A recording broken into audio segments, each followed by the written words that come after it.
તો જય હિન્દ ને જય માતાજી મિત્રો, સ્વાગત છે તમારું મારા નવા મિની વ્લોગમાં।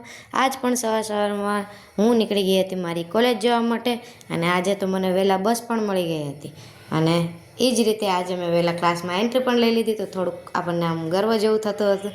અને પછી મારા 2 લેક્ચર ફ્રી હતા તો હું મારી મિત્ર જોડે નીકળી ગઈ હતી ઇસ્કોન મંદિર જવા માટે। તો અમારી કોલેજના બસ સ્ટેન્ડેથી તો અમને બસ મળી ગઈ હતી, પણ હજી એક સ્ટેશને મતલબ કે આ સ્ટેશનેથી અમારે બસ ચેન્જ કરવાની હતી। તો થોડીક વારમાં સદભાગ્યે અમને એ બસ પણ મળી ગઈ અને અમે નીકળી ગયા હતા ઇસ્કોન મંદિર અને રામમઢી જવા માટે। તો ફાઇનલી મિત્રો હું પહોંચી ગઈ હતી ઇસ્કોન મંદિર અને આ મંદિરની અંદર એકદમ શાંતિ અનુભવાતી હતી અને મનને પણ શાંતિ મળે તેવું વાતાવરણ અહીંયા હતું। અને પછી એની જ બાજુમાં છે રામમઢી, તો અમે ત્યાં પણ જતા રહ્યા અને આ મિત્રને તો જ્યાં જો ત્યાં બાકાજી જ બોલાવવાનું મન થતું હોય છે।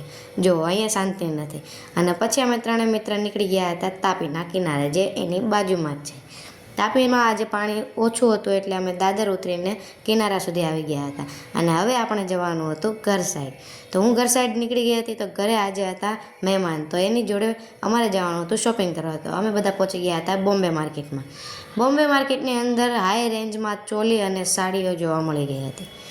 અને આજનો મિની વ્લોગ મારો અહીં સમાપ્ત થાય છે। વ્લોગ પસંદ આવ્યો હોય તો લાઈક કરજો અને આનો ફૂલ વ્લોગ આપણે યુટ્યુબ ચેનલમાં પણ આવી ગયો છે, તો યુટ્યુબ ચેનલને સબસ્ક્રાઈબ કરજો।